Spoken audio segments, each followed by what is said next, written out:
Alright, may proyekto ngayon tayo. Ngayon, ang materialis na ginagamit ko ay um, recycled wood galing sa paleta. So, meron ditong butas ng pinagpakuan.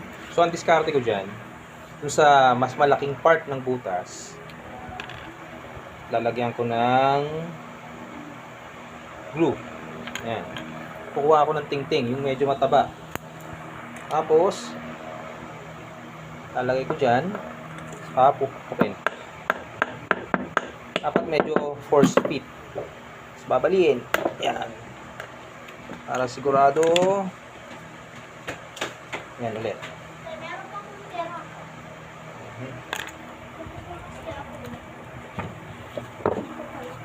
Then check sa kabila kung tumagos. Pag tumagos, okay na yan. Aantay na lang natin siyang matuyo. Then saka natin lilihain. Okay?